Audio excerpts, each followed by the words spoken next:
Welcome guys for our session unleashing the PostgreSQL power, fine-tuning for maximum performance for read-write and read-write intensive workload.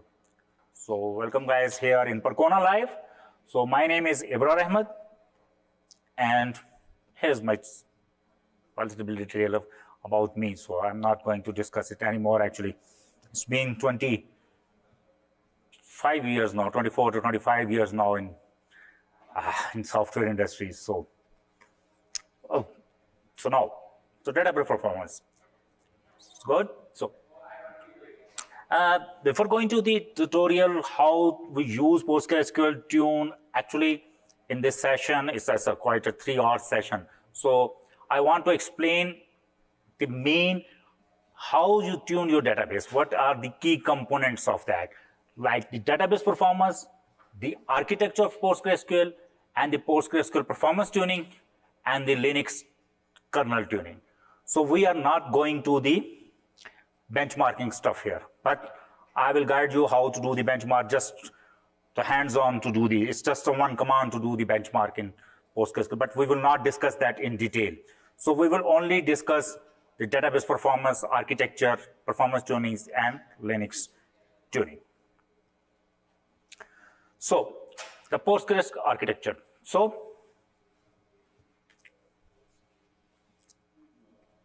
when we are talking about the architecture of any database, specifically in PostgreSQL, there are 3 components in this architecture. The first is the process, second the memory, and third is the storage. So when we are talking about the processes, like it's a multi-process, multi-threaded, we will discuss how PostgreSQL manage their processes. Is it a multi-threaded? Is it a multi-process? In a mixed mode and a hybrid mode? So we will discuss that, how PostgreSQL manage its processes. And then we will discuss about the memory, how PostgreSQL manage its memory. So if you have a good knowledge of how database is managing its memory, then you are able to tune your database for the best memory workload management. So if you don't know about the memory management of PostgreSQL, then you won't able to manage the memory parameters. And the third, the most important one, is the storage, because database is always about the storage. So we will learn now how PostgreSQL store its data into the disk. There are multiple ways in databases to store the data into the disk. But how PostgreSQL do, we will learn about that in this session. Here, actually just encapsulating the whole architecture of PostgreSQL in one picture.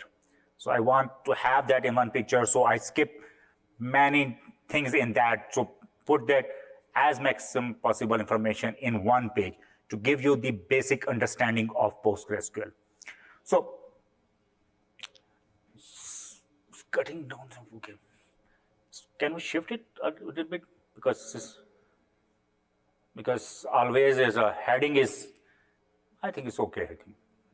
It's okay, no problem. I'm just thinking that to focus it and put more, but still the same, no problem. So I will discuss that. Oh, where it's here. So when we're talking about the Postgres architecture, so we have clients here. All right, it can be any client. So it's JDBC, ODBC, PostgreSQL LibPQ, any client is connected to PostgreSQL. These are the clients. And when you start PostgreSQL, so I will show you when we will do some practical stuff here. So when you start PostgreSQL initiate this process. This is called postmaster process. And that process is listening on the PostgreSQL port 5432, which is changeable in configuration file, so you can change it. But the default port 5432, and this process is listening on that port. And whenever any clients connect to this postmaster, that postmaster span and another process that is called Postgres. And now that client is directly connected to that PostgreSQL. It's not talking to postmaster anymore. Postmaster is just for the connection. So again, when this client connect to the postmaster, postmaster will create another process called PostgreSQL, and that client will directly communicate with that process. And PostgreSQL is called a multi-process database, where you don't have any threads in that to handle the connection. You have a different process for every connection. Like if you have 100 connection with your database, then you have one postmaster and then 100 PostgreSQL processes running on that system. And one PostgreSQL process is dealing one client. And when this client disconnects, this process is gone. So this process is only for that client. Its lifetime is just for that session. If that session terminates, it disconnects, then absolutely there is no need for this process. So it's important how many connections you are opening with the PostgreSQL. So if you have 500 connections, 500 clients are connected to the PostgreSQL, that means 500 processes are running to accommodate 500 connections. So that's its process model. So that's the key area you have to keep in mind when we configure the connections. If you don't know about this, you cannot control your connection. You cannot give the best value to your maximum connections if you don't know this architecture. Second thing, usually people they have one pooler here. And what pooler is doing, you connect to the pooler, 1,000 clients are connected to the pooler, and pooler have only 100 connection with PostgreSQL. That means there is only 100 PostgreSQL, but the 500 clients are connected to that. And there is a pooler. If there is a pooler here, then it will manage the PostgreSQL connection. But we are not talking about the pooler here. There are two pooler available here. One is PG Bouncer and the other is a PG Pool. So there's this external application, you can put it to manage your connections. If you have like thousands of connections, so you don't want to give the access to your PostgreSQL to connect here. Like you have 100,000 connection or 5,000 connection, you don't give access to your PostgreSQL. You need a connection pooler, like PG Bouncer or PG Pooler, which will manage your connections. So that's the process architecture. We will go in detail a little bit later. I told you when you start PostgreSQL, it will start with the postmaster process. This is one process. Other than that, there will be an archiver process, login collector, auto vacuum, wall writer, PG writer, checkpointer, and stat collector. So when you start your PostgreSQL, these all will automatically started with this postmaster. And when a client connect to the PostgreSQL, this is the only one new process is created. This is remain the same for all the connections. This is the per connection based process, but this is for all the processes. So we can discuss that. What is the archiver process, login, auto vacuum? When we will discuss these things, we will discuss what the purpose of these processes are. So this is the process architecture. So now the second thing is the memory. Keep in mind, PostgreSQL, just give you the hint if you have that kind of a knowledge that PostgreSQL, there is a three kind of disk access, three kind. One is the direct IO, if you want to do the direct IO, and then a single buffering, and then the double buffering. What is the meaning of direct IO? Direct IO means you you send the data to the disk and data is directly written to your disk. This is called direct IO. And in single buffering, you write the data to the kernel buffer and operating system buffer, Linux kernel buffer. It directly writes to that buffer, and then operating system will get the data from that buffer and write that to disk. And this is called a single buffering, a buffering write, you can say that. But there is another concept which is called a double buffering. Double buffering is when your application write data to its own memory, and then this memory dump to the kernel memory, and then that kernel memory dump to the disk. This is called double buffering. And PostgreSQL use double buffering. It doesn't use direct IO, it doesn't use a single buffering, it uses a double buffering concept. And that double buffering gives you some advantage and some disadvantage. The advantage is you can control your memory management itself. You have how much memory you want, how much memory to give to the one processes, and the shared buffer memory. You can give the different option. But the problem is that in double buffering that you have different kind of an operating system, and every operating system have its own mechanism to manage the buffering mechanism. So it kind of difficult to manage that too. So the main buffer the PostgreSQL use for reading and writing data from disk to PostgreSQL buffer is called shared buffer. Straight away the shared buffer.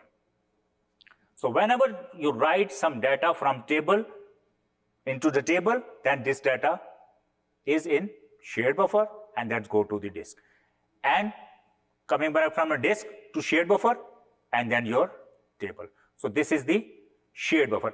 And this shared buffer is shared with all PostgreSQL. So if you write something from this PostgreSQL into a table, then this goes to this shared buffer and it is visible to this. It is also visible to this because this is the shared buffer for all the PostgreSQL. All right. Absolutely, there is some concurrency and everything is managed by the PostgreSQL. So there is another concept of the wall buffer. Everybody knows that what is the wall. Wall is a write ahead log. So to serialize your data, right, you have like this write insert into, and this write update, and this write delete. Insert, update, delete. So this all goes to this wall buffer according to this timestamp, like serialize the insert statement, update statement, delete statement. And this is in the wall buffer. And then it goes to the wall files and then it's returned to the actual disk. So we can configure this shared buffer. We can configure this wall buffer. And this is the commit log also. We can configure this. So that's a very brief architecture of PostgreSQL memory management. We will discuss one by one parameter which affects the PostgreSQL memory. Then the disk, on-disk representation of PostgreSQL database. So when you initialize your database, you need to provide a data directory to initDB. initDB is the PostgreSQL initializer for the cluster. So you provide a data directory to that. So when you initialize your database, it will create a directory and put all the necessary files there. So what kind of files are these? So the environment variable is pg data. So just pg data, this is the data directory, and you can see this kind of stuff there. And what are these? I will explain in the next slide that each table in PostgreSQL have its own physical disk file, one or more, depend on the size of the table. All right?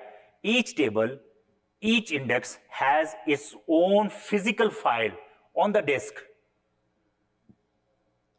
One or many, depending on the size. If it's more than 1 GB, then 2 files. More than 2 GB, then 3 files. If it's less than 1, then 1 file. So these are the files. 12831. This is the number. The table number, actually. We will discuss that in the next slide.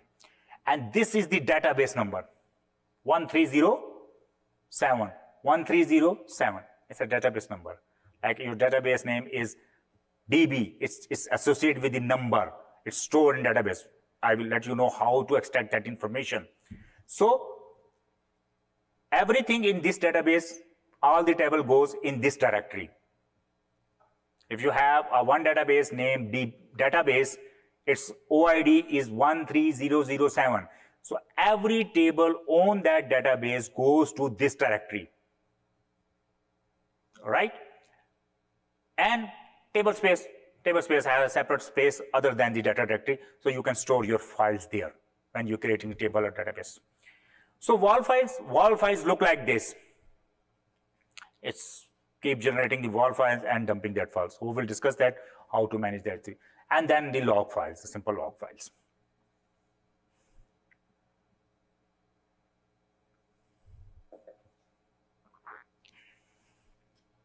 Yep.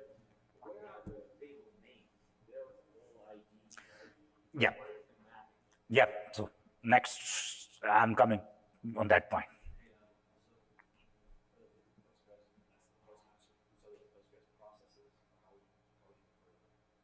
Sorry, can you be loud? Yeah. Actually, these are the processes. Like the postmaster is also a Postgres process. The same Postgres process. But their PID is different.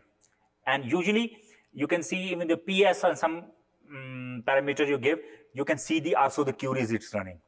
Sometimes it's also showing. Yes, you can see that queries too. So that's associated with that. And from the client in PSQL, there is a command pg backend PID.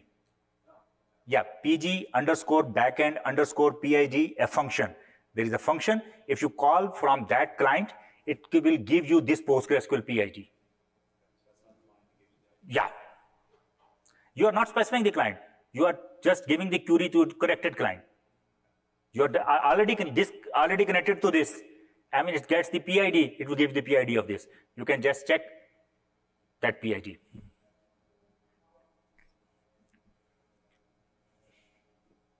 So here we will discuss a bit. That was up.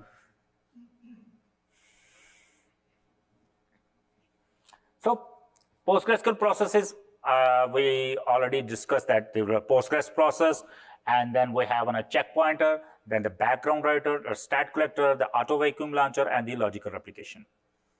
These are the processes running in the background. So we will discuss that. Here it is, what you are asking actually. Yeah. You can see the bin PostgreSQL. This process is running. And these are the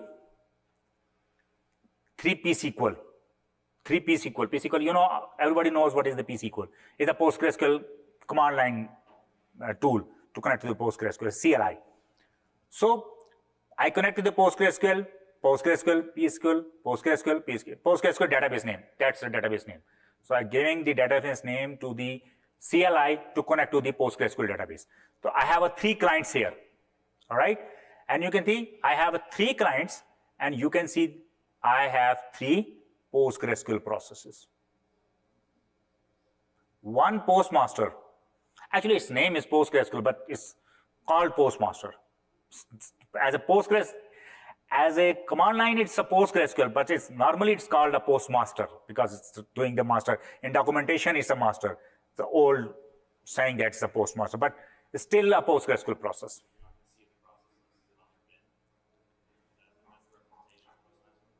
No, actually it's showing the path. It's not like that, it's process. But this is showing that these are the 3 PSQL clients, and you have a 3 Postgres process. And if you, in this PostgreSQL CLI, just call pg underscore background underscore PID, you will get this PID. And in this, you will get this. In this, you will get this. So you will know. No, you don't need to specify. You already, this PSQL is directly connected to this. And when you simply call pg underscore back underscore PID, you will get this directly. You don't need to specify anything. So you will get the PID. I will show you when actually I'm not touching the slides because it is really difficult to get it in that. So at the end, when we do some terminal work, so you will see everything. So you can see that 54170 is a postmaster, then the other background processes, and these are the background processes, right? You can see that the stat collector, the wall, the stat collector processes are there. That's important actually.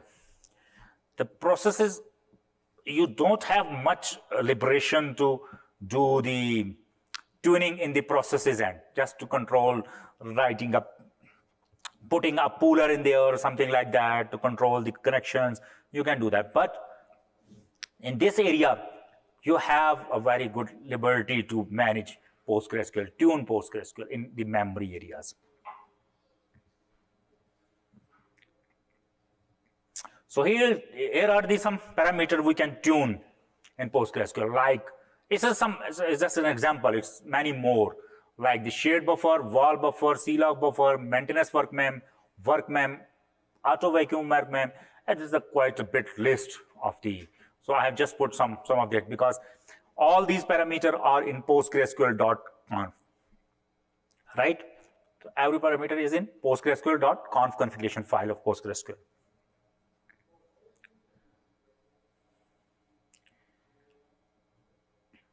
So we will tune that. When we come to the tuning section, we will tune that. So PostgreSQL storage.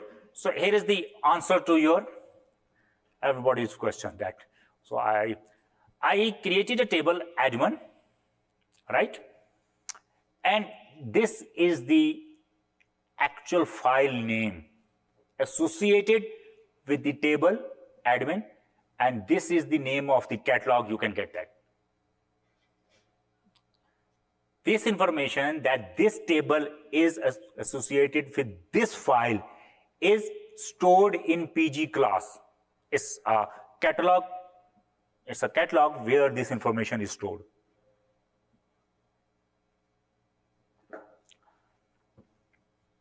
So you can see, I just get select rel file node from PG class where rel name is like admin.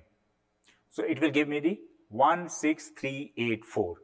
So 1638384. This file is here. All right. And what is this? It's a template database. Its OID is 0. And when we set that rel file node, we usually call it an OID, object identifier. Right? So 16384 is the object identifier of the admin table, and that table is in database 13680. Right? So for the database, it creates a folder.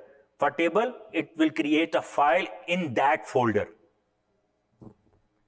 So you can see that you can PG data directive, the cluster directive, PostgreSQL cluster directive, then the base and 13680 is the database OID, and 16384 is the table OID. All right. And I just created a database here. So you can always list the database like \l. If you write the \l plus, so then you will get all the database with the sizes and everything about that. But if you do the \l, it will give you only the name of the databases and the owner of that. Okay, so now open your laptops and start, because it's a tutorial. If you have laptops, just start configuring. If you have the PostgreSQL, you can always skip. Everybody have a PostgreSQL right now? But you don't have a laptop. So if you don't, you can install it actually, if you want, because it's easy for you to ask the question, and if no, then I will keep going on that process. Want to install that or not? I just skim through the process.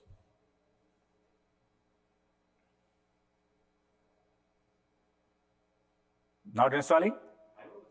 Yeah, I'm installed. You already have. So you have? Okay, just how many people have a PostgreSQL right now? 1, 2, 3. You have that. Yeah. So, yeah, just complete the process. If everybody should have on a terminal pSQL, any version, it just doesn't matter. Just 13, 14, 15, it doesn't matter. It's using the vagrant actually. If you don't want to do a vagrant, just do it without the vagrant. So I'm not saying that you install the vagrant. So it's what to.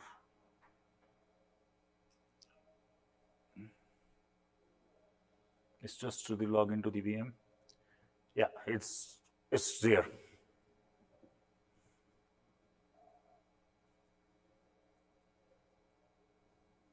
So the previous slides were just for the variant.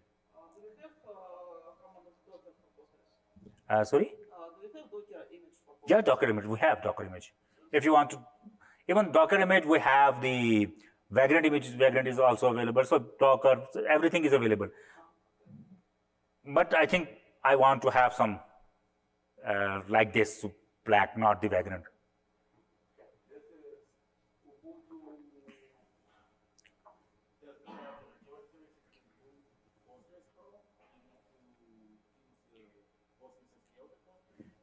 Yes, actually you need to do the PostgreSQL repository. There's a problem that I don't know which version you have, Ubuntu.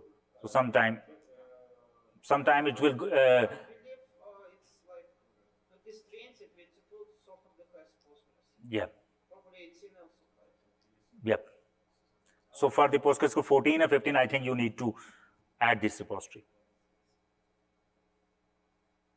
And for the Docker image, the problem is that we cannot configure from the PostgreSQL. We have to provide the configuration parameter to Docker or something like that. So that's why I'm not into Docker.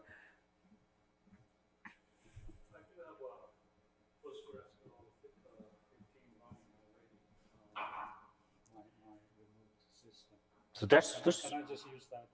Yeah, you can use that, but you have the full access on that machine. Yeah. You can use change the configuration, whatever you want. That's cool. That's cool. Because sometimes you only have in a terminal. So, but we are not. We just started to try to transfer MySQL to this. Yeah. Okay. No problem. This is a new database we created.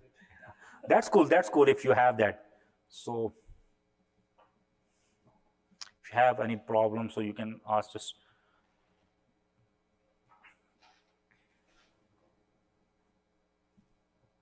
So any version 13, 14, 15, no problem. Just ready the pSQL, so you are able to run the pSQL.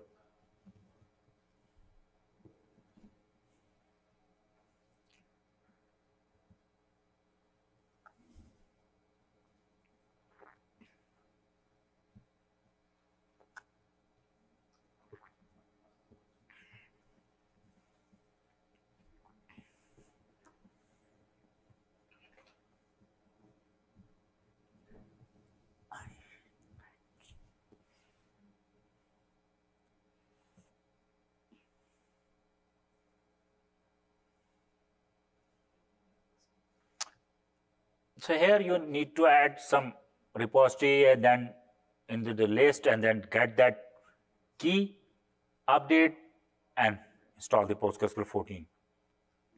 And when you are done, then you are able to pSQL. It doesn't mean you need to do a sudo, just you can do a pSQL.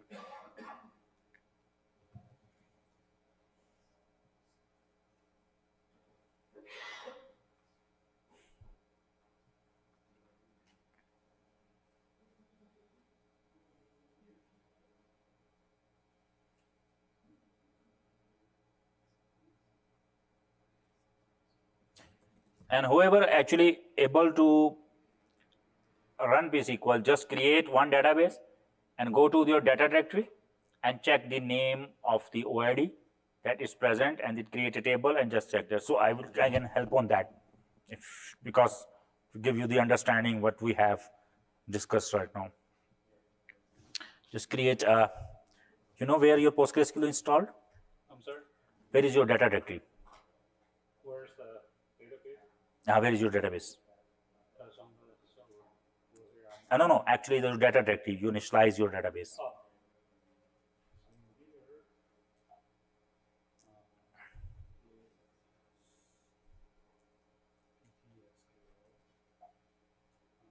Here. 15. Yeah, data. Less. Okay, just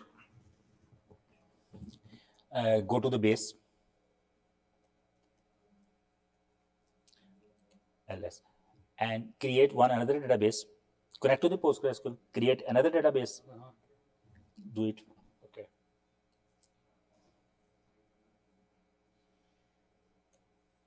Create a database. Just any. My test. Yeah. Yeah. Oh. Yeah. Okay, quit. Check. And ls, and you can see it. Yeah, that's the new one. So now when you connect to that database, create a table, and you can see the query that table.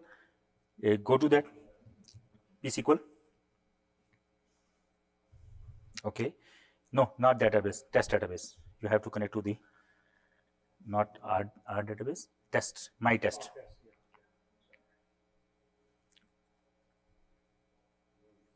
My test. You aim it my test. Yeah. Okay, and create a table, admin, create a table.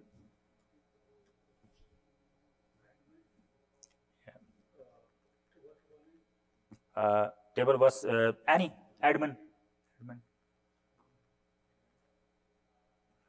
Yeah, you look at this and run these commands. Yep, you're able to do that. Have you checked your folder? The files are there. And create a table admin and check that the PID is there. You can also check that. You are also able to run PSQL? Just watching? Aha, okay, no problem. So you are able to do that? Yes. Okay. I'm using a clone of my production database that I can. Rel, it's rel file. Spell. Rel. It's not, it's REL. No, REL. Yeah, this one. So just, what is the database ID? Yeah, ls. I have a lot of other. Yeah, a lot of other. So you can find it. So you are able to do that? Yep. Actually, if you do the Docker, actually, the Sweta is asking if you do the Docker. Actually, we are not able to configure the PostgreSQL.conf, and then we have to provide the parameter to the Docker, the different stuff. Okay. So we need the installation for the PostgreSQL in so not the Docker. So, are you able to run Postgres? Just watching? Oh, okay, no problem. So, yeah, you're using the Docker, right? I'm also just observing. So, okay. You're Just learning. Yeah. You're learning too? Okay. No problem. And yeah. So I have PostgreSQL already. Okay. So, it was there. So, but I cannot connect to it. So I see that this is here, right here. PSQL, PostgreSQL, what is the username? You have that. I don't know. You should login as Postgres. Postgres, login a Postgres, minus u Yeah, PostgreSQL. I tried that.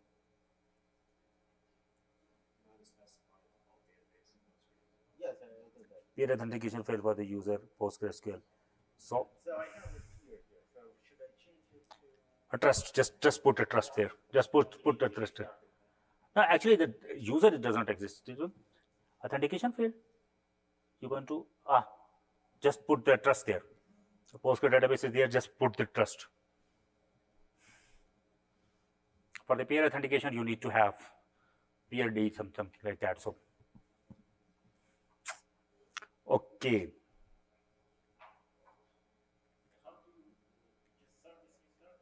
Yeah. I have a question. Yep.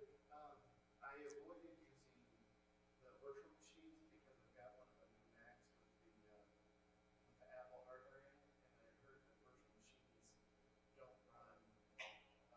On M1 and M2, yeah. Yeah, so I avoided it, but is that actually a possibility now to run virtual machines using Unix or Linux and Ubuntu as a guest on the Actually, maybe that's possible. Actually, it's problem with their hardware. I think M2 have resolved that problem.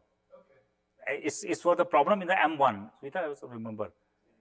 Yeah, the M1 has the problem with the Vagrant and the VirtualBox. Remember, actually, we got the email from the. When I'm going to buy M1, they said no, don't buy it because it has a problem with the Vagrant and the virtual machines. So I think M2 has solved that problem, but I'm not sure. Yep. Speaking about Docker, you can also install Docker operating system and just install it and start. Yeah, that's the possibility. So, But he cannot run virtual. but he's not running virtual machine; he's installing his own machine. No problem. So, I think we are here at the actual topic. It is PostgreSQL performance tuning.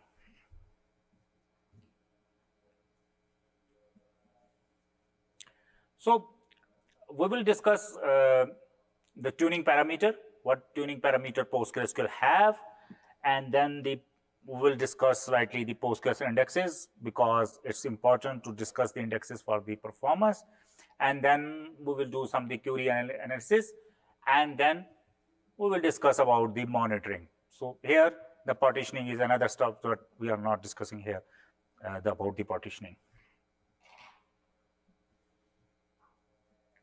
So we have some parameter. I think we have already discussed that. We have the shared buffer, we have the wall buffer, we have the effective cache size, work mem, maintenance work mem, and other parameters. Okay, just run this command. This is the shared buffer. I already told you that PostgreSQL is the process-based architecture. So every process needs to access a shared memory area, and that shared memory area is called shared buffer, and that shared buffer is controlled by shared_buffer configuration parameter. And whatever value you set here will give you the performance, and it can affect your performance and it can increase your performance. And the best value you have to set it here will give you the optimum performance. This is the key of PostgreSQL performance. And right now its default value is 128 MB, and it's a weird value. And why is that? Is history actually. PostgreSQL is here since 1998, 95, 97, 98 actually. So at that time, the memories and everything is very low. So they make it compatible so it can run on any machine. So it's still there, the values are still there. So if you want to run that on any machine, it will run, but it will not perform best. It will run, but it will not perform best. That's two things, performing better and running. These are two things. So it will run, but it will not run for its optimum value. So it's easy. Why it's easy? When you just download, configure, just download and run your PostgreSQL. Boom. On any hardware, it will not give you the error. If they set that value to 100 GB and you run it, you say, oh, out of memory. Then just go there, configure it to lower value, and then run it. So it's not like that. It has everything is its minimum value. So it should run on any hardware. So that's the reason it's quite low. It's 128 MB. So what is the best value for that? Actually, just go there and just check, because it's not what so I have to It's a tutorial, so just go and write show shared buffers. Show is the command which will show you the value of any configuration parameter. Just go there and show shared buffer. Most of the time you will get 128 MB if you have not configured. If you already configured some value, so it will show you that value.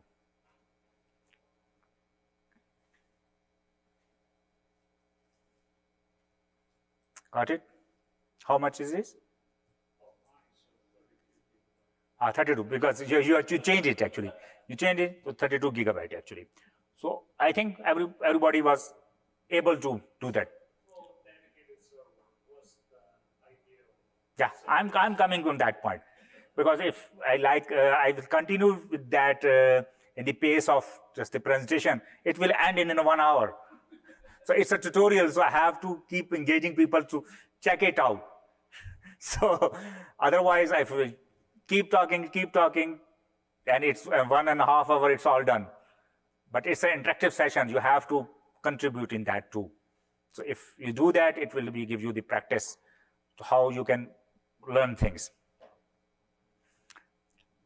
So if everybody able to see that, then I already told you the Postgres use is buffer along with the kernel buffer for I/O, right? So that's called a double buffering. Its own buffer, it's a kernel buffer, and it done the I/O. That's called a double buffering. So Postgres use a double buffering. So we are not talking about the kernel buffer. It's up to the kernel how it handles that kernel buffer. But it is important. For the shared buffer is PostgreSQL buffer. So we have to configure it. So how much we have to configure it? So writes the data to the shared buffer cache. PostgreSQL write it and read it from there. Like documentation said, 25% of your total memory. Somewhere it's 40%. So I'm not buying this kind of an argument that it's a 25 or it's a 40%. Why? There is a two problem with that. The one problem is that to setting it to 25% or 40% to the X percentage. The problem is that it's old thought. Previously, what was doing, it was not a dedicated database servers. When the documentation was written or something like that, previously they have your application server on the same system as they have their databases. So that application server also required the memory.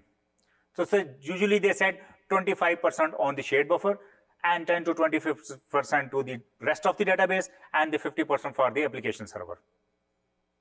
So usually people have that.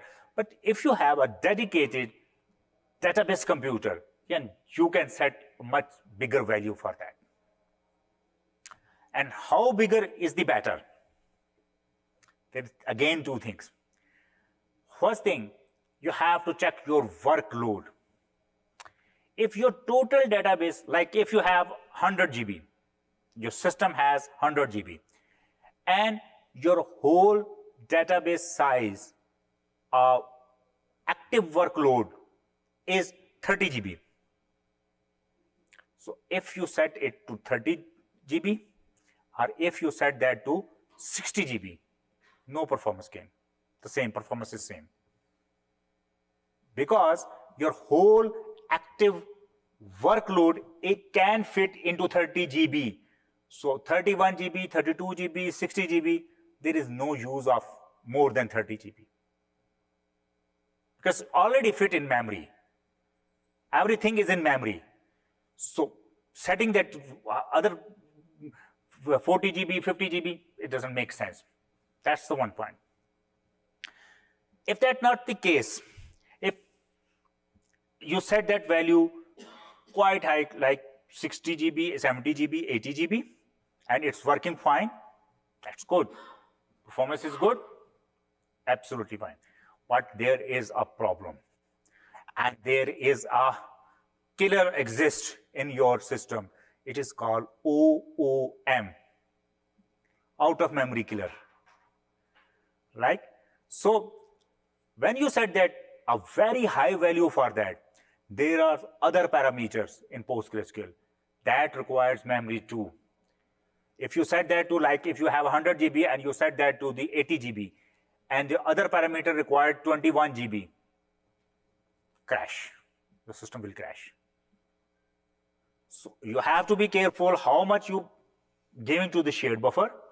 It should not be the lower enough to impact the performance, and it should not be high enough to trigger the OM. That's important. And it's not like that to setting the 40%, 50%. You have to have some mathematics. You have to do some mathematics with this and with other parameters. There is a command.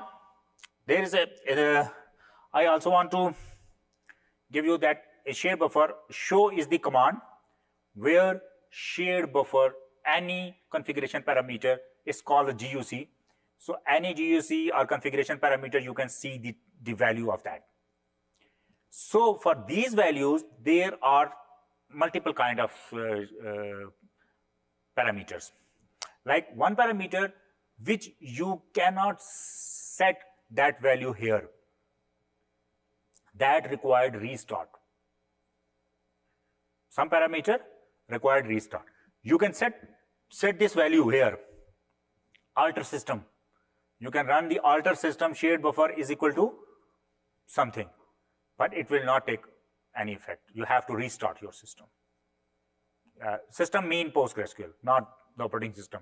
So when you do alter system shared buffer is equal to 10 GB, and you show shared buffer, it will show you the same. But you restart your PostgreSQL, then it will take effect.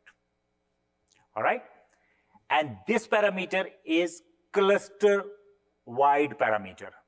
Shared buffer is a cluster-wide parameter. That means it's not a session-based parameter. There are some session-based parameter, and that parameter can be set using set command. Using the set command. But this is not, that is for session-based. And in session-based parameter, when you set the parameter set, this value is equal to this, and it will take the effect immediately for that session. For other session, it will just remain the same. All right? So just keep in mind, I'm just going to the next one, the ball buffer. So every database have, like in a PostgreSQL, do we have any transactions? Yes, data is in a transaction. Wall, write, head, log your transaction. Size of the wall file, 16 MB with 8K buffer size, and can change. Actually, these values can be changed using the compile time. PostgreSQL writes wall into the buffer, and then these buffer are flushed to this. I just give you the hint initially. What is the wall and what is the purpose of that? Anybody have an idea?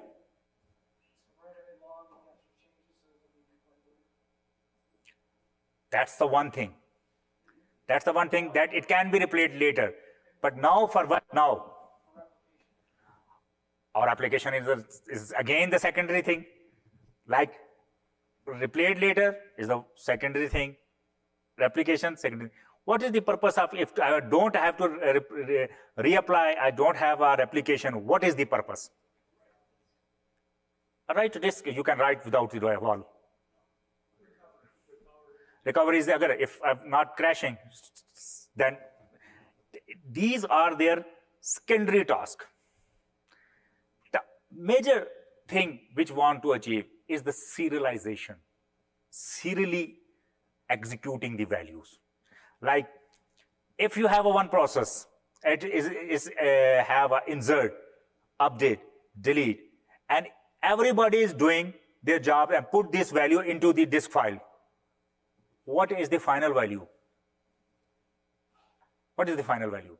Like you insert one thing, other deleted, so there is no serialization. You have to serialize your data. Like if you do delete, update, insert, so it put like this. It will execute like this.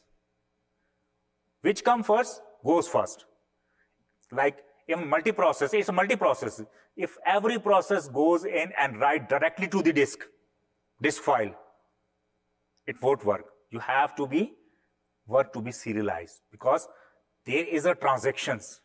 Like if you have in transaction, you have the value this, and transaction begins here, transaction begins end here.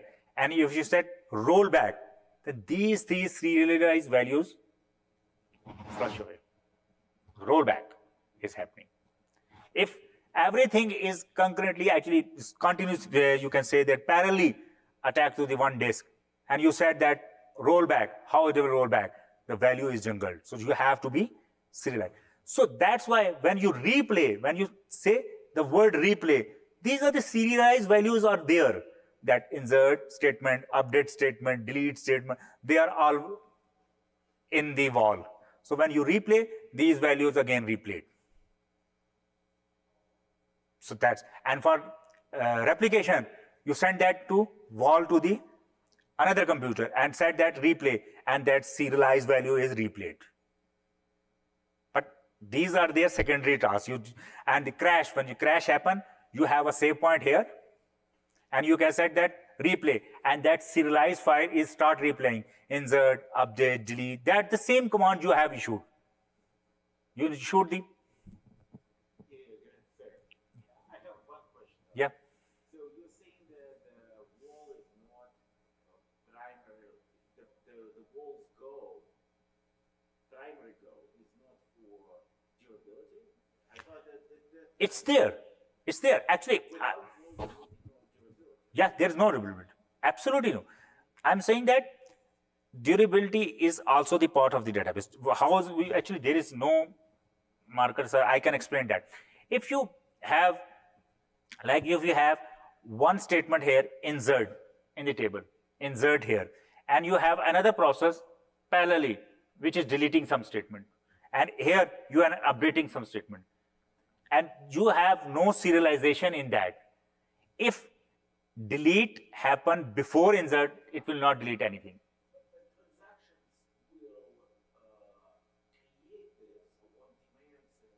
Yes, and that wall ensures, actually, I'm sorry, do we have a transactions? Yes, and that wall ensures that transaction have that serialization values.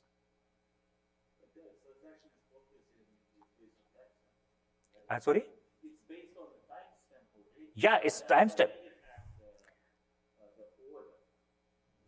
Which order? Where you have store? Which thing will run? Actually, you have a value with timestamp. You have a value with timestamp.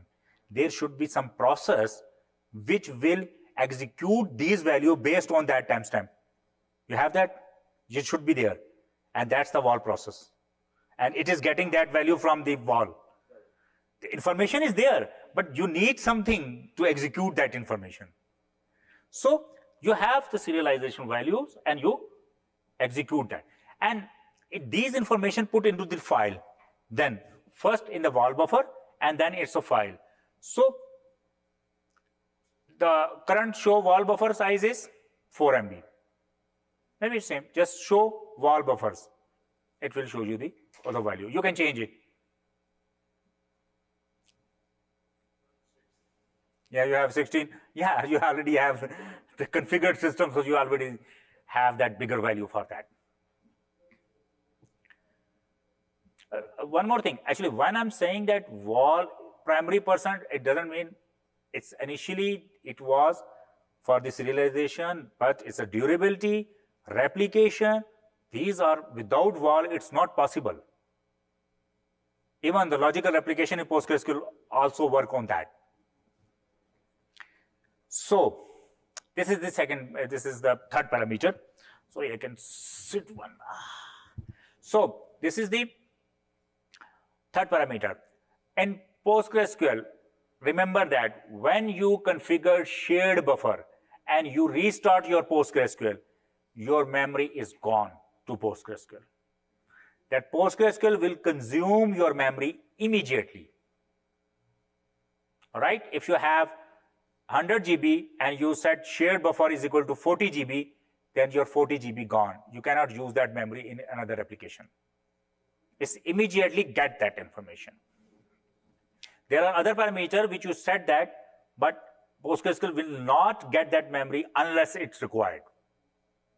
This is the second type. First type, which is shared buffer, when you set that value, restart, it is acquired by PostgreSQL immediately. Second parameter, you set the values and PostgreSQL will demand that value when it requires. Second. Third type is you set your values in the parameter and PostgreSQL will not acquire that memory and not demand for that too. It's just a hint for PostgreSQL, for its optimizer. So effective cache size is a hint for the optimizer for the app, for the planner. No, it's cluster based. It's a cluster wide. So you set that parameter and you can set that value as high as possible. It's no problem within your memory. But keep in mind, PostgreSQL will not take that memory from you. It's just a hint. You can say that it's a guideline for the planner that you have that kind of a memory. Like if you have 100 GB, you can set that 80 GB. So you can tell PostgreSQL that I have 80 GB, make a plan according to that. But it will not use that memory. So it's called effective cache size. It's a guideline. So you can check that, show effective cache size is 4 GB or something like that. So you will get that value. Gotcha? This one I can change or do that set, right? So this is session the effective cache. Just show it. Maybe I missed. Show. Sure. Again. Check it. Yeah, I think so. It should. This is minimum, I think, right? I put No. it too low.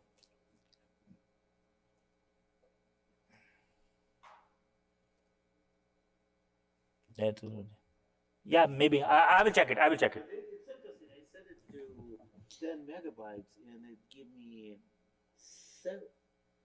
It's actually not changing actually.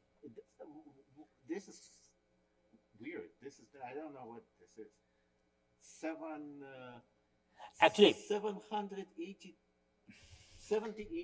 gigabytes. No, actually,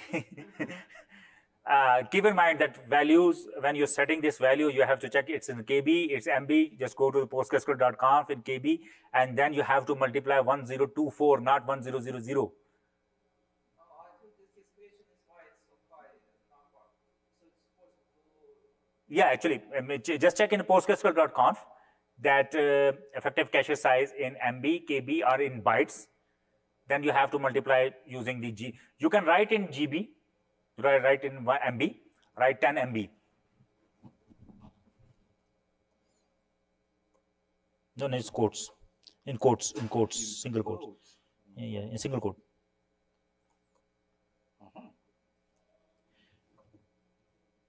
Yes? Yeah, but so this is bug, right? Because it set this to whatever it is here, right?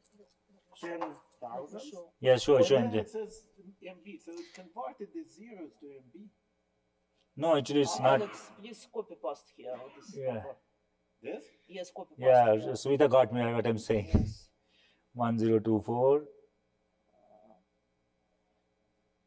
Actually, it's still valid Of course it's valid. because look at this. It doesn't show this number. Of course it will not show this number. This is 78 gigabytes. Yeah. So this is like something. This is bug. Yes, this is valid. This bug? Yeah, but PostgreSQL doesn't have bug. It has mailing list. I is able to set that to 785 GB in PostgreSQL. Maybe that actually I don't think it works because it's not a session parameter as far as I remember. So it sets just a garbage value, in my opinion. It's just setting it. Just change that value in PostgreSQL.conf, restart, and just then check it because I think it's just taking a garbage value. It's look like. So it's also not user friendly because somebody uses that session variable, which is not session, it's vector of non-branch. Yes, I agree. I will check that. If it's a bug, that definitely post a bug into PostgreSQL mailing list. So that's the effective cache size. So we'll go. So workman, this is the second important parameter. The first one was the shared buffer, and the second one, important one, is the workman. And this is the parameter which is really important, which can lead you to the out of memory killer. This is the important. Why it's important? This is a session parameter.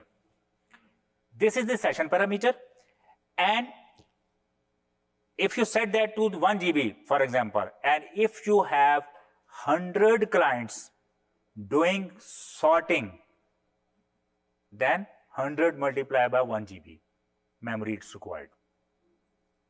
If it's a 1 MB and 100 clients parallelly doing some kind of a sorting, then 100 multiplied by 1 MB memory is required. That's important. And this parameter is used for the sorting. When you do sorting, ascending, descending, sort, you're doing some sorting, this memory is used. And when this memory is used in a session base, like you have 100 session, every session is doing sorting, and your work mem is X, then X multiplied by session sorting. So be careful about when you're setting this value, because it's session based and it can lead to the out of memory killer. Will it allocate on demand? Yes. Next slide. Next slide. So I know, because I am used to have these kind of a questions, so I usually put that into next slide. So here it is, your answer to your question. Maybe it's so I told you this is a session based parameter. You can set that for a session, and you can set that for cluster too. If you set that for the cluster, it is for all the session, but you can change that within the session. That's important. So in my opinion, whenever you do some kind of a sorting, set this value very low, and when you start doing some kind of a sorting query, set that value high, do it, reset that value. All right, that's important. For applications, would you recommend doing that at the session level and login level for that? Yeah, login level, you can do that. Yeah. And then disconnect and Yeah, you can do that. So that's important. Even within the session, I recommend when you have lot of queries which is using the sorting, just set that value and reset that value, that other session can use that value. So here you can see I set that value work mem is equal to 2 MB. So you can write, actually he was writing 2000000 something like that. So he was saying that it's like a garbage value. So, but for that value you can write 2 MB. It will set that to 2 MB. So explain, analyze, select static from foo, where from foo order by ID. So we are sorting that on ID column. And what is the explain? Explain actually shows you the plan information, how it's planned. And analyze will actually run that query and gives you the actual values. So you can see how much is a 13 second to sort, and if you go sort, you can say 8 seconds, something like this, and total time is 13 seconds, because it's usually use the disk. And here I set that value to 1 GB and execute the same statement. You can see that time reduced to the 50%. So it's not always the memory, but you cannot say that if I set that to 2 GB, then it will become a 3 second. No, it's not like that. If memory's usage is over, so you will get almost the same result. Even I set that to 10 MB, maybe I got the same result. But I just want to show you the bigger value and a smaller value. So you can think about that, how big your data and how much sorting is required, how much memory is required. So there's some kind of a mathematics involved, or you can experiment with that. So you can get that value. So it's a 7, 50%. So this will give you the answer to your question, that we can do that on the fly. So maintenance work mem. So other than that, the work mem, there is a maintenance work mem. And maintenance work mem is used for the maintenance purpose. Whenever you do some kind of a maintenance to your database, like doing some vacuuming, doing some restore your database, like creating an index, adding a foreign keys, alter the table. So these are some kind of a maintenance activity. So this memory is used, and this is also for that session. So if you said that, you can see the 64 MB, and it will not lead to the any out of memory, because you are not doing vacuuming or create index on all the terminals. You are not doing that. So you are doing in one computer. So it's some kind of an harmless. But work mem and shared buffer, these are the important one. So similarly, it's a session based. So I was just showing that, and you can see that I have created an index on that, and you can see they created an index on that, and it's 12 second and it's 9 second, and this value is 1 GB and this value is 10 MB. Got it? So you can set that value, you can show that value. Similar, this is the session parameter, so you can get that value as required.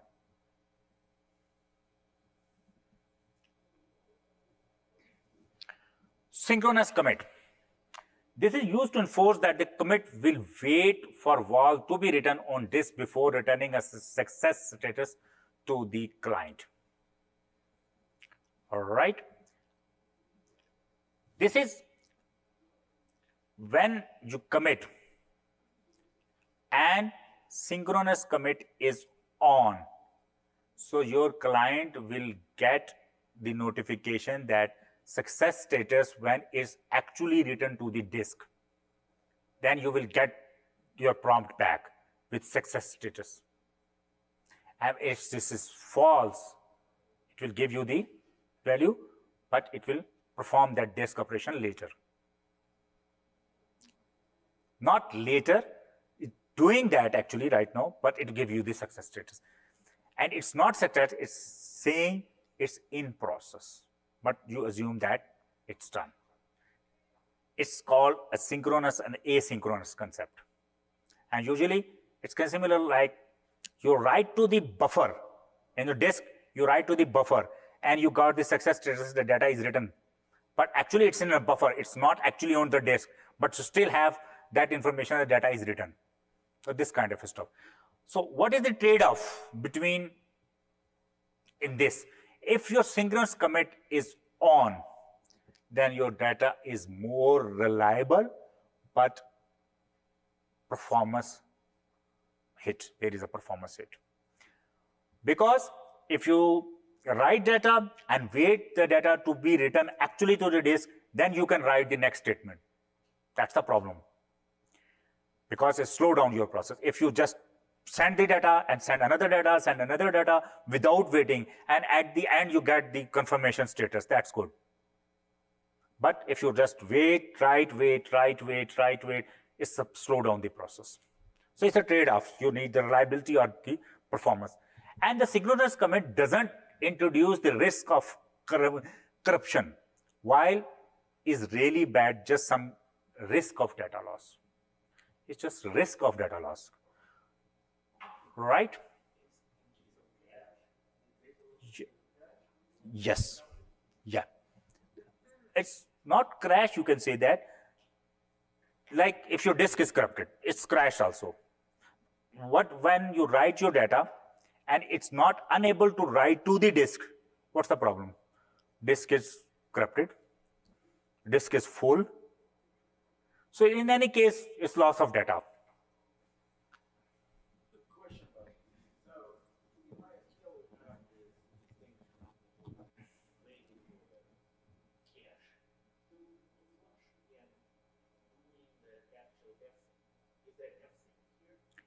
Fsync is another. Asynchronous commit is the transaction commit actually message. The fsync is separate. Fsync is there. Same fsync is there in PostgreSQL. Fsync is off. Fsync is on. So this is on commit? Yeah, on commit. Right?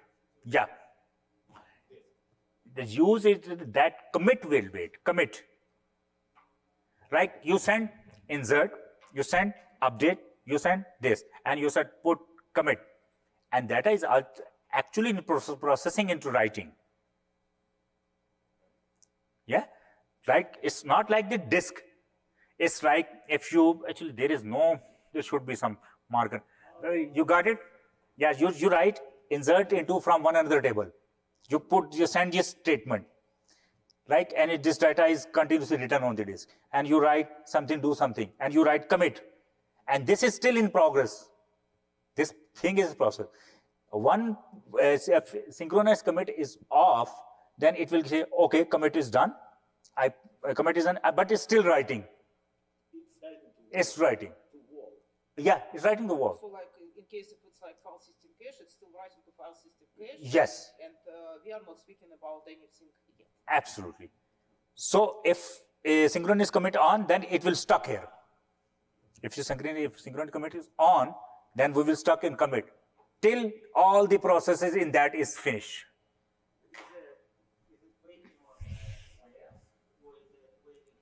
Database, not in database. In a database level, it's waiting for that. We will discuss when we are waiting for the disk in operating system level. It's the next section.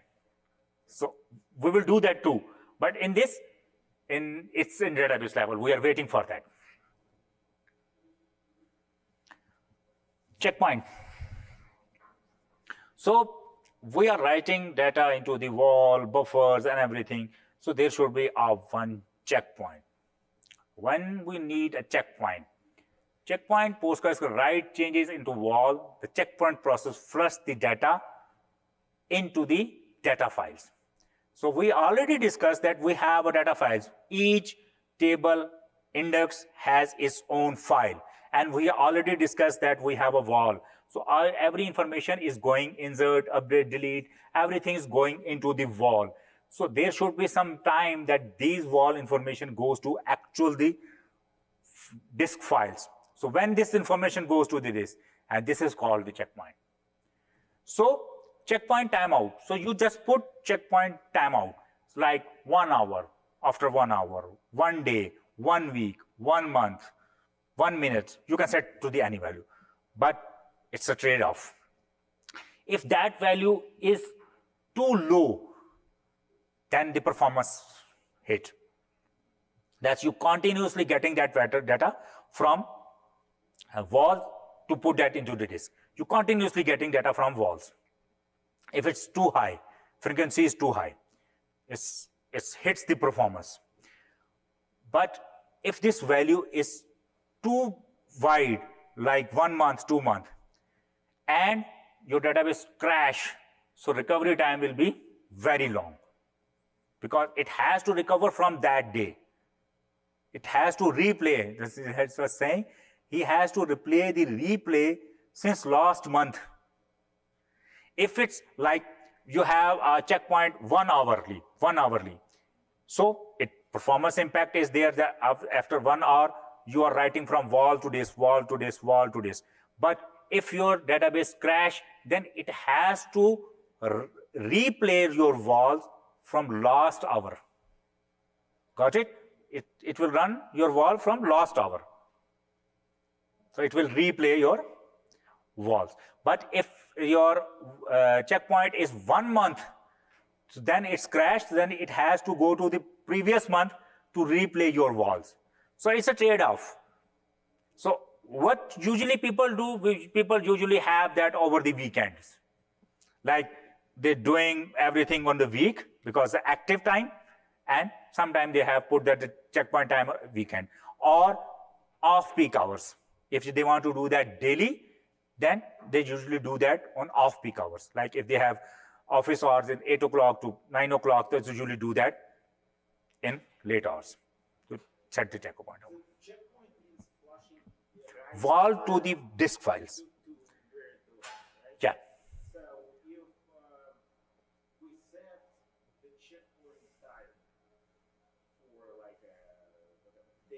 Yeah. will it overkill the whole files? Yeah, while files grows. Yeah. It can have a- Yeah, that's another problem. That's another problem. You have to, Is there any mechanism in Postgres that will allow you to perform some sort of fuzzy checkpoint? Like if there are dirty pages, if there are dirty buffers, can you start flushing it? no, there is no. You have to. There's other parameter that the segment size is over. It's automatically do that. The timeout, but there is no actual mechanism exists in that, as far as I know. So checkpoint completion target. That's also another point, that specify the target checkpoint as a fraction of the total time between checkpoints. All right. Target of checkpoint completion. Which value is point in a Postgres can be expected. Complete each checkpoint a bit before the next scheduled checkpoint. Right? You have one checkpoint, another checkpoint. So it has the fraction of time, 90%, at around 90% of the last checkpoint duration. So it's if set 0.9, it can be set 0.8, 0.7, 0.1, something like that. Max wall size. The maximum size of to let the wall grow during the automatic checkpoints. So that's the wall size actually. So max wall size. This is the soft limit. Wall size can exceed max wall size under this specific circumstances. That's actually the records are storing. If the record is bigger than, so I'm not going into that details. Sometimes it's bigger the files, but not much. So this was the parameter, I think. If you want to see, just check out the parameter, and the whole list is available in PostgreSQL.conf file. Just go there, try to maneuver these values, and you will get the best performance. When we're talking about the read and write scalability, it's really important to discuss the indexes, because when we are talking about the read scalability, right, you want to improve your read performance of the PostgreSQL, then index is the most important thing, because you don't have an index, then the performance will not be optimal. So when we are talking about the index and the table, the heap, the index, it's a similar concept like we are doing in the books. You already read many books. So like this is the book. So we call it is a database. It's a database of information. The book is a database of information. It contains tables, which is chapters. It contains index, like index. So this is the book. In this, we have a multiple chapter like this. This is just consider it a table which has some information. And this is the index. You already know that books have the indexes. So this has the information. Suppose you want to search row level trigger in the book. I will tell you, just search in this book where row level trigger is. What will you do? You will open the book, start reading from chapter number 1 to chapter number n to find out where is the row level trigger. And that is called sequential scan. You sequentially read the book to find out where the row level trigger is. The second option, go to end of the book. There is an index section.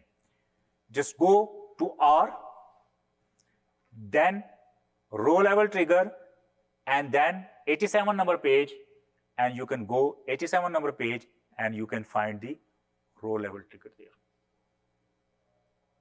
Just imagine the performance. If book is 500 pages, so you will take 2 or 3 days to read a whole book to find this, and now you can find it in just 1 minute, less than 1 minute. And that's the performance of database. And in database world, this is called table, this is called index, This is the information, and this is the pointer. The page number is the pointer in database world. But here we called it the page number, name, and the chapter. But in table, indexes, value, pointer. We are calling this, the names are changed, but the actual concept is the same. So, like in book, we have the similar one type of indexes there. But in database, we can have many type of indexes. Many type of indexes, not the one kind of. The B tree, the hash, the bin, the gist, the gin. We have a different kind of indexes for the different type of the values or database and the information. Because you know that in a book, we have a similar kind of information. Like we have only a text. We usually have a text and we are reading that text. So indexing for that text is really easy. Just put that text and the page number. But in databases, we have a different kind of information. Like we have text, we have numbers, we have points, we have geometrical information, we have a lot of kind of information, movies, everything we have. So we need different kind of indexes for that. So I already discussed it, sequential scan. So I said that read the book from chapter number 1 to chapter number n, that's called a sequential reading of the book. All right? But when we are talking about the sequential scan in the database, in PostgreSQL, just select select static from table admin, you will see your data. But just put ctid comma static. Just do that. Everybody who have the PSQL, just do that. On any existing table, just write ctid comma static.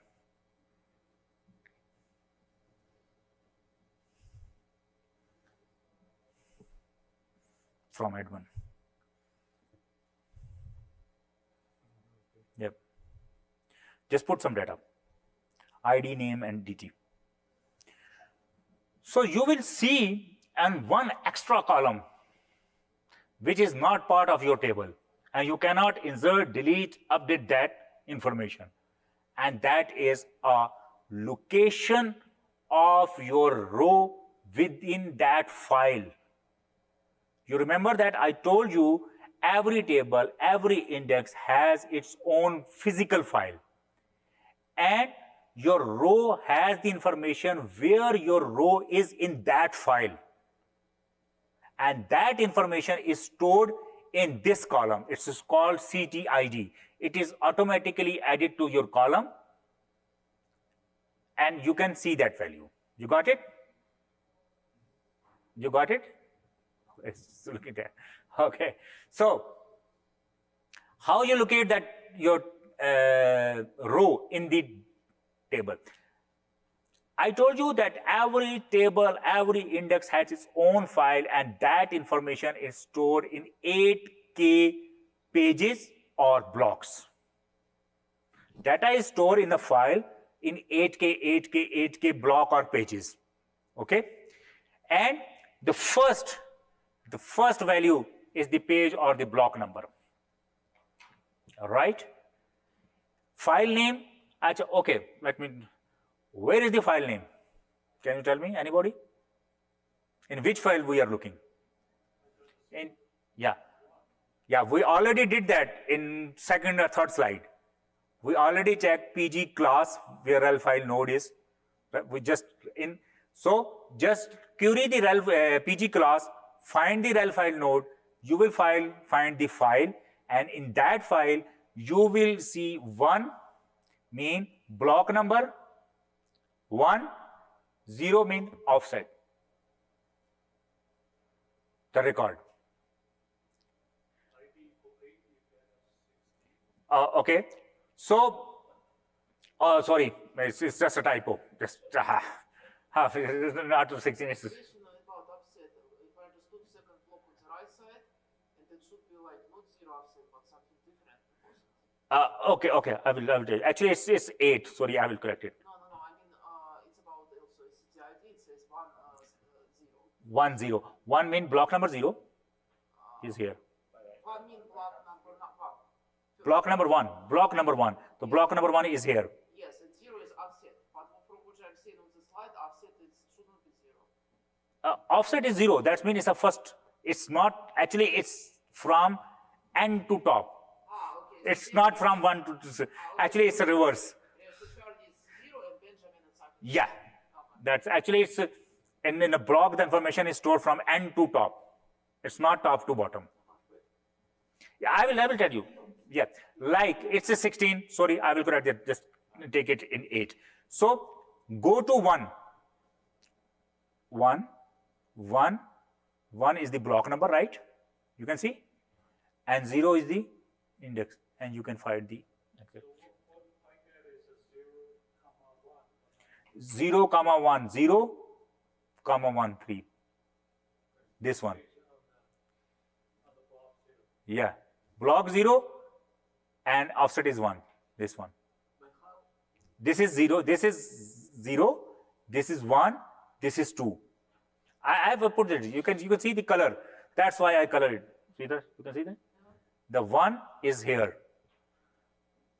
It's just I colored it that it's a starting 1 is there.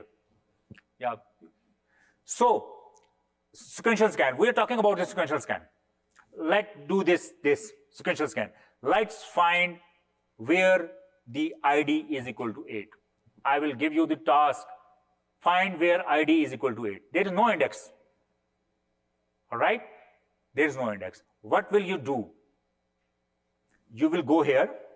You said, oh, this is 8. No. This is 8. No. This is 8. No. This is 8. Yes. This is 8. No. This is 8. No. So you will do 6 comparison. 3, 7, 8, 9. Sorry. 9 comparison and you get 1 result. This is called the sequential scan. All right.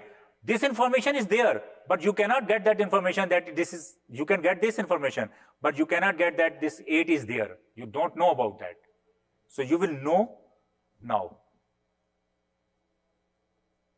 You will know now. How? What you do, where ID is equal to 8, 8 and Charlie is there.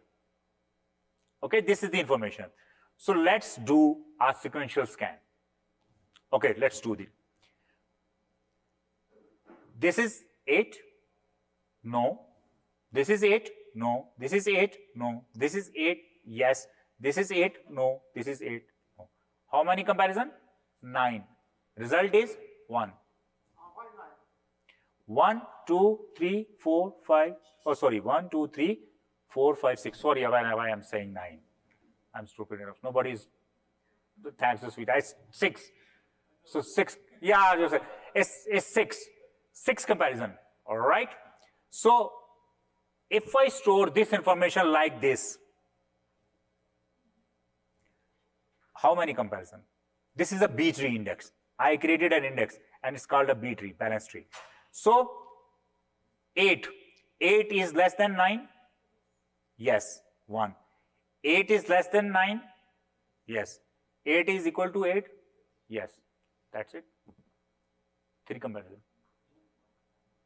And that is called indexing. Because the balance tree, so if you have a multiple values, you can get that. You cannot get 8 anywhere else here. Because it goes from less than here, and there is 1 and no. And how you get the 8? You can see 9 is less than 8, 8 is less than 8, and that's 1 and 1. 1 comma 1. 1 comma, I have to write it 0 if I start from 0. This is 8. This is the information is stored. So what you store here in a B tree, you are storing a B tree information with CTID. CTID is the actual information about the where your row is stored.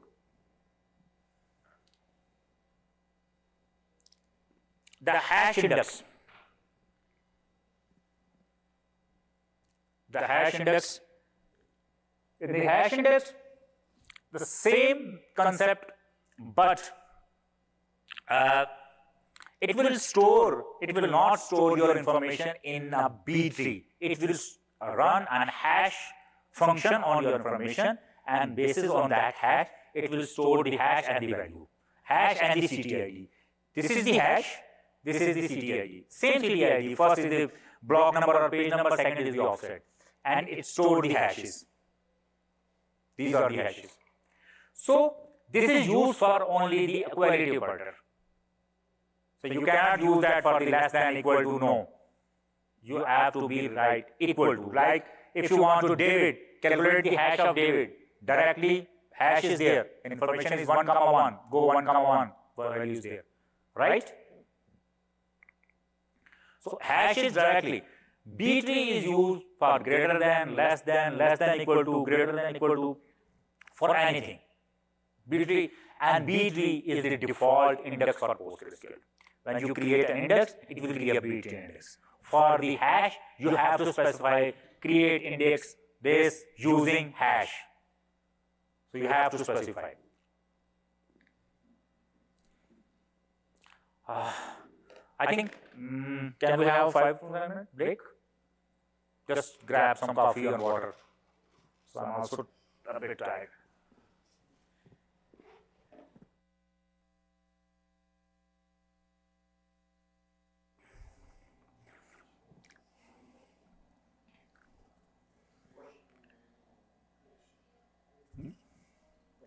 Yeah. So that wall is not considered redoable. It's more than redoable. Yeah. And it's it's used for replication. Yes, tool for replication. Serial. Yeah. Yeah. Yeah. Actually, it stores the this transaction, insert, update, exactly the same statement you are running on the SQL. Insert, update, delete, insert, update, delete. Actual statement? Yeah, actual statement. Yeah, actual statement.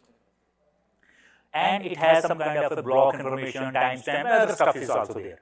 But exact statement, your statement. Example statement.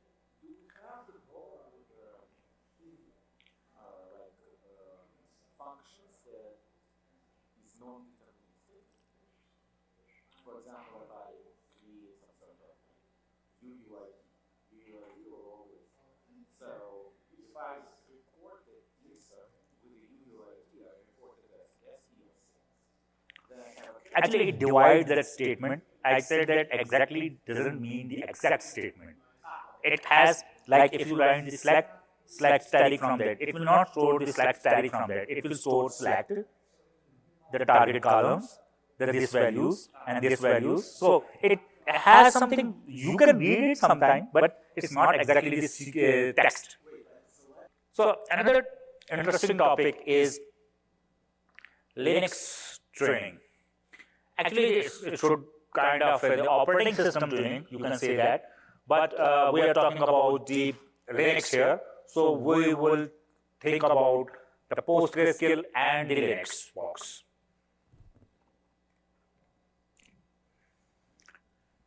Somehow we would discuss some memory architecture of Linux. It looks like some kind of a school university class, like where we are studying the memory architecture of operating system, something like that in operating system courses. So then the huge pages, then the transparent huge pages, and some tuning parameter. And we are not discussing here the monitoring of Linux box. So we are not discussing the monitoring. So here,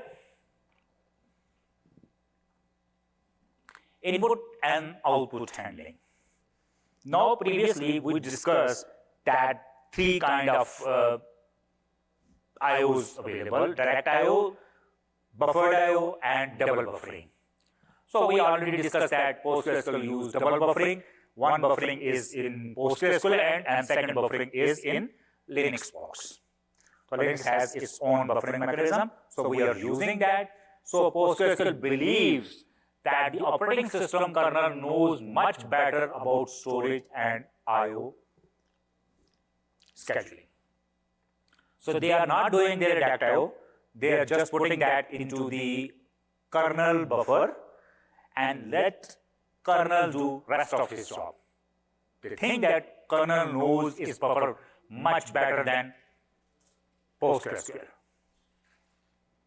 I already told you it has some benefits and some drawbacks. That every operating system handling its kernel buffer differently, so it's a problem. But every operating system handling its buffer differently but efficiently, it can be a positive thing too. It increases the use of memory. Double buffering definitely increases the use of memory. If it's used a double buffering, that means PostgreSQL is using memory, the kernel is using memory, and different kernel setting behave differently. If you set kernel setting, so we usually think that when we configure PostgreSQL, it will work on any Linux system with same hardware, with same output, but it's not true. It also depends on the operating system settings too, because PostgreSQL heavily rely on the operating system. So, I'm not talking about too much in detail what is the virtual memory or how virtual memory works. It's definitely, you can go to the wiki and you can search the virtual memory. Every process is given the impression that it is working with the large contiguous section of memory. Like if you have an application, you can think that you have on a 4 GB or 16 GB, you have a whole bunch of memory, even you have not. Because if you have a 10 application and you have a 16 GB RAM, I'm giving the example, and every application thinks that it has a 16 GB, 64 GB of RAM. It's not true. It's a virtual memory. You have accessing the virtual addresses. So like page table are used to translate. So if I am not using the direct memory, I am using the virtual memory, then there should be some table exist, which translate over virtual memory address into the actual physical memory address, and that's called a virtual table. If you have many virtual table entries, then your virtual table is increasing a lot. So I will discuss that in the next slide. It's called translation look-aside buffer. Translation look-aside buffer is a memory cache. It reduces the time to access a user memory location. So we usually call that a virtual memory. We are accessing the virtual memory, and that is accessing the actual memory. But TLB actually gives you the look-aside buffer. It's a look-aside buffer that gives you the hit or miss that this memory address is in RAM or not. It miss or hit. But we are not interested in a miss or a hit. We are interested in the size of this TLB. If you go to the detail, you can learn what is TLB, how it's managed. We are not talking about if it's miss, hit, something like that. We are interested in the size of this. So we will come back. What's the problem with the size? PostgreSQL use its own buffer. We already discussed. PostgreSQL does not change the information on disk directly than how, right? The share buffer, we already did that. So Linux. So I already told you that PostgreSQL stored information in 8K pages, right? And in RAM, its operating system, Linux page size is 4K. That's 8K, we are discussing the storing the information. But here in RAM, we have a 4K memory of Linux kernel. It's a pages, it's a block, pages, whatever you call it. So 4K is the size of the page. When 4K is the size of the page, and when we have to locate that page into virtual memory address to physical memory, then this TLB increase. Because 4K, 4K, 4K, that means if you have 100 GB, so you can think about how big it is your TLB. So one thing. So Linux introduced a concept. Linux introduced a concept of huge pages. Like normal is 4K, but it introduced a concept of huge pages which can be 2 MB and 1 GB. It's not like that you can set that to 8K, 20K, 30K, no. 4K is normal page size, and it has a huge page, either 2 MB or 1 GB. That's it. No 2 GB, no 4 GB, no MB, only 2. And some latest Linux kernel, I think I heard of, they added terabyte of huge page. But I heard of, but I'm not sure about that.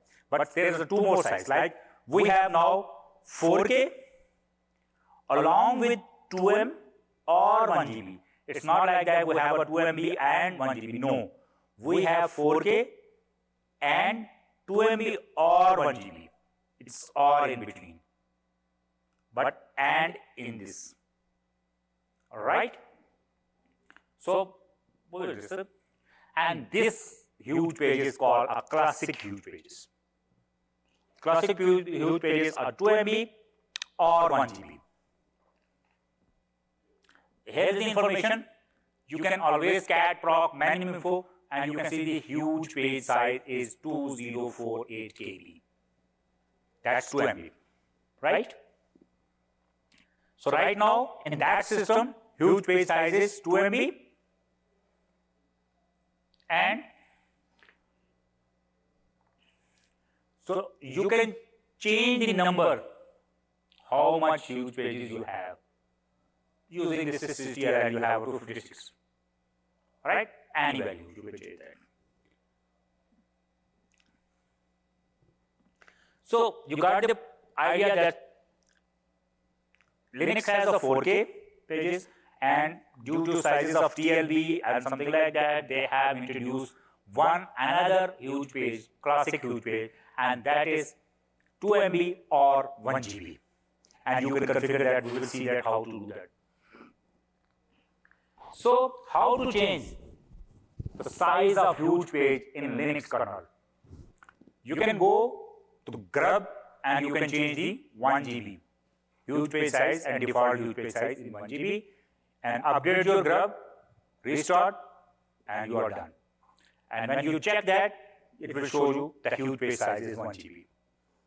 So other than 2 MB and 1 GB, no value is accepted here.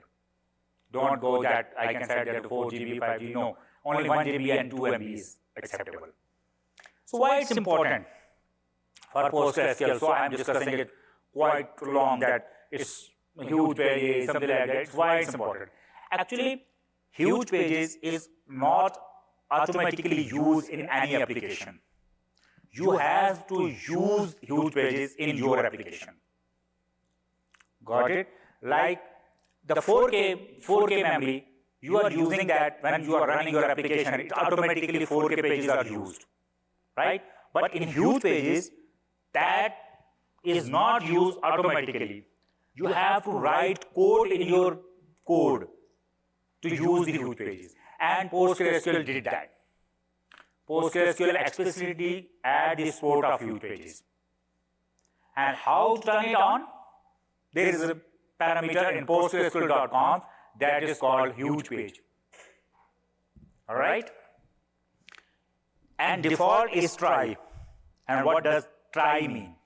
Try mean if this parameter requires the restart of PostgreSQL. When you restart your PostgreSQL and this parameter is try, that means if that operating system supports huge pages, then use it. If that operating system does not support it, do not support, but run it. Don't fail PostgreSQL. Try means this. If this parameter is on and your operating system support huge pages, then all good. If this parameter is on and your operating system does not support huge pages, PostgreSQL will not start. It failed. So if this parameter is off, either your operating system support huge pages or not, it doesn't matter. PostgreSQL will not use it if this is off. So try on off. So if you are 100% sure that you want to use huge pages, turn it on and make it run PostgreSQL without an error. If you don't want to use it, turn it off. If you think that use it or not, doesn't matter. Make it try.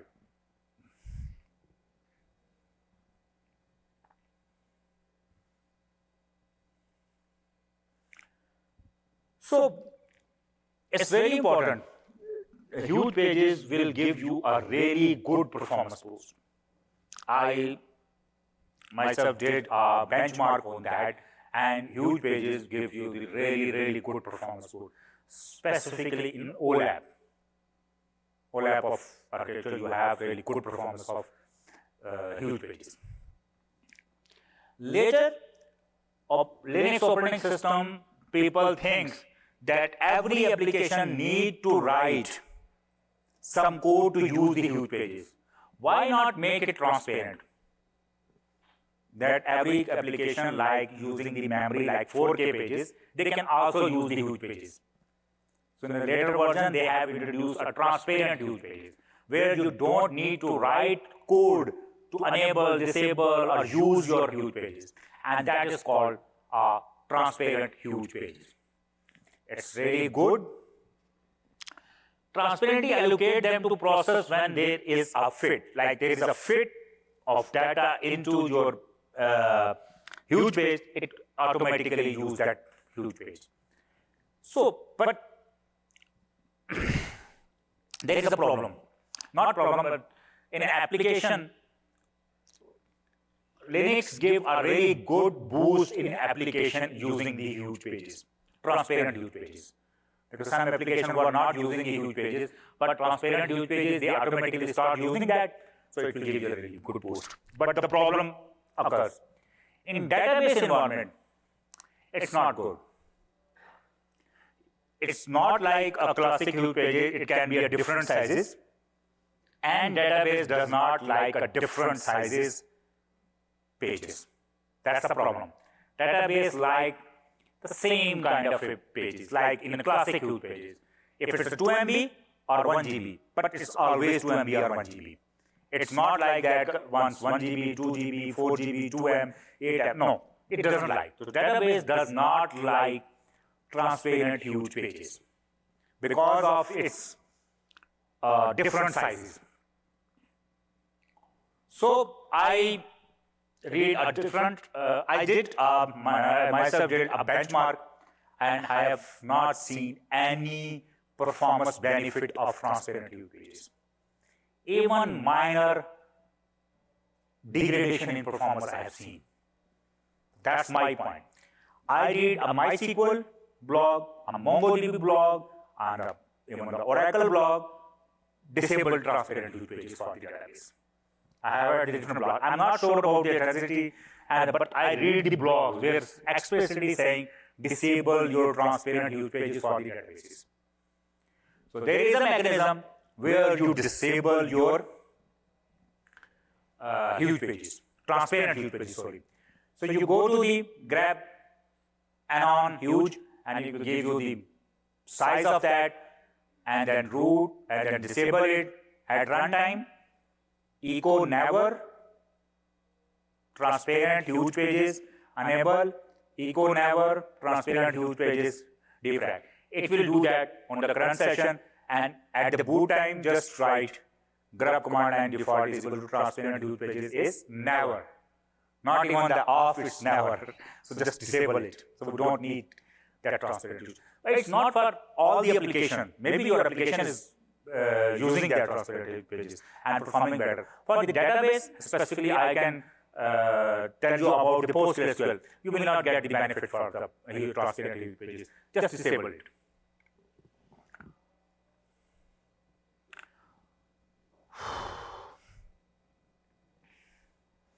Let me grab some water.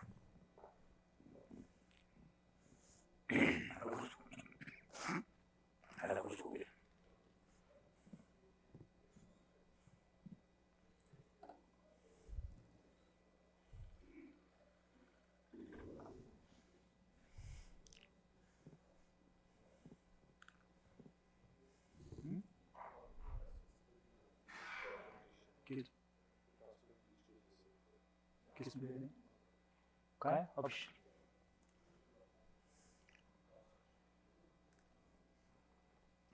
even I just confirm actually the Hamid that even Oracle official documentation has that disable transparent use pages. So every database don't like transparent use pages. So another parameter is the swappiness. So you know what is the swappiness? What is the swap space? What is the swap? So this is the another kernel parameter that can affect the performance of the database. Used to control the swappiness, how quickly aggressively do the swap. Like if this parameter is 0 to 100 and default is 60, that means it is, if you set that value quite high, it will do the swapping too early, too much. It will dump the memory into the disk, dump the memory swapping, just continuously doing that. And if you set this value quite low, then it will do a less swapping, less aggressively swapping. How this parameter is too important? Because database is an I/O intensive job. It doesn't like too much swap. Okay, if it's continuously doing that, then I/O occurs, and database doesn't like the I/O too much because it affects the performance. So usually people do that is set this value a very low, but there is one problem. If you can set that value to 0, what is the problem? No swap.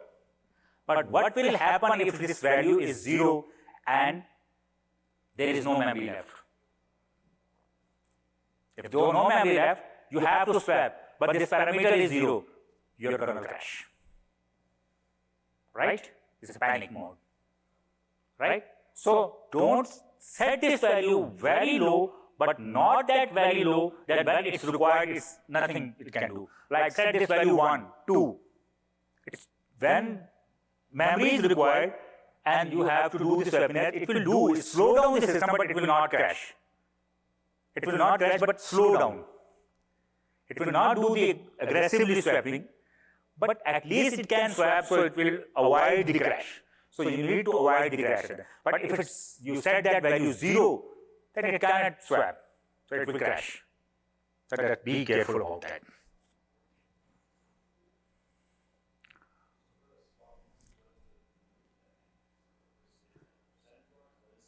No, 60 mean is 60%, you can say. Aggressiveness. Here is a word aggressiveness.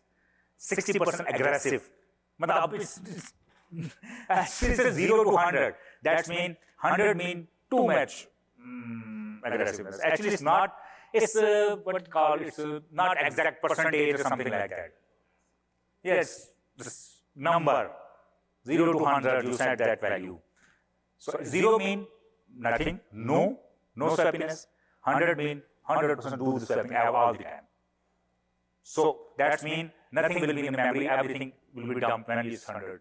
Everything is dumping, swapping, doing the swapping. But 60 means default is 60, so that means mid-level. You can change that actually. You can change that actually. In next slide, I have something. sysctl actually. I think I showed that sysctl minus w. This parameter is equal to 60 or 70. Just. Okay. Overcommit memory. So, just forget about the database right now. Whenever you write a C application or something, any application, you require memory, right? And sometimes it happens you acquire memory and you do nothing. You acquire memory and you are not doing anything with the memory, you just acquire it. So, Linux introduced a parameter. It's called overcommit. It's concept, not the parameter. It's concept overcommit. That means when you allocate memory, like you allocate memory 1 MB, okay? And if kernel has that memory or not, kernel will say, okay, 1 MB is given. But kernel doesn't know it has or not. It will say okay, but it will not give it to you. It will just overcommit, okay, if you allocate 1 MB, I will give you that memory, but right now I am not giving. It's okay with your application. When you use that memory in your application, then kernel gives you the memory. It's reading your mind if you want to use it or not. So in that case, it is saving some memory. You allocate the memory and you are not using that, so it's saving that memory. And that is called overcommit. Even if you ask the memory 1 GB and kernel does not have that 1 GB, it will say, okay, I give you the 1 GB, but it will not give you the. But when you required 1 GB, kernel will give you. Okay? Now problem occurs. If overcommit is enabled and you ask 1 GB, kernel said, okay, 1 GB is given, but it's not given. But when you required 1 GB, when you're using that, and you ask the kernel, where is 1 GB? And kernel doesn't have 1 GB at that time, crash. And it's not the application crash. It's usually operating system crash. With both the case, even the previous, in that case, even application can crash also. So this parameter controls that information. Overcommit memory or overcommit ratio. Application acquire memory and free that memory when it is no longer needed. But in case an application acquired too much memory and does not release it, that can invoke OM killer. It's avoiding that. This is used to control the memory overcommit. This value is 1. This value is 0. If this value is 0, default, let kernel handle it. If it wants to give you the overcommit memory or not, let kernel handle it. Its value is 0. Second is allow overcommit anyway. And this is the prone to crash. This is prone to crash. Allow anyway. Because it will allow if you are writing an application, and you are just allocating memory and kernel saying, you are allowed to take that memory. But at that time when memory required and kernel doesn't have that memory, then crash. But the best value for PostgreSQL and database is this. 2. Set this value 2 and set this value this. This is the 2 parameter now. Set this value 2 and set this value 70%, 60%, 50%. Like, give the overcommit, don't overcommit beyond this ratio. If you have memory, 100% memory you have, and ratio is 60%, and it's 2. So it will not overcommit more than 60%. So now you are controlling 2 things. One thing is allow overcommit, it is a performance benefit, but don't allow beyond this ratio. So you are now controlling both ways. So 2 is the better value, and set this value 50 or 60%, something like that. So it's better control over that. That's 2. It's 1, it's 0, 1, and 2. Yeah, 0, 1, and 2. 0 actually normally default is 0, but 1 is really dangerous. And 2 is safe performance wise and reliability wise. So there is now we come to your answer. Your answer now. You ask that the dirty page. And this is the kernel dirty page is there, automatically switching. You're asking in the PostgreSQL node, it's not in that case, but in Linux we have a dirty background ratio. So dirty background ratio is the percentage of memory filled. When that percentage of memory filled with dirty pages, like you have a dirty pages and that amount of percentage is filled, then it write to the disk. So it can be a ratio or it can be a bytes. So flushing is done in the background. The value is parameter is from 0 to background ratio is 50%, 60% filled, then it's done. Or you can set that dirty background bytes. That much of bytes is done the write. Either is come first. If bytes is done or percentage is done. So it will flush that. But it will done in background, not in the foreground, right? Your application is not stuck. Keep in mind, it's not PostgreSQL, it's kernel. Postgres is here somewhere. The kernel is underneath. So that value is set. But similarly, there is another dirty ratio and dirty bytes. It's 100% the same, not 100%, 99% same, the dirty background ratio and dirty background bytes and dirty ratio and dirty bytes. The difference is that was in background and this is in foreground. That if it's switching, writing dirty page into the disk, then your application or database is somehow stuck. So when it's in process, you cannot do anything else. So value is from 0 to 100 for the ratio and the bytes is in bytes. So I think I finish quite early because you are not doing with me. So I have that. So all the information so is here. So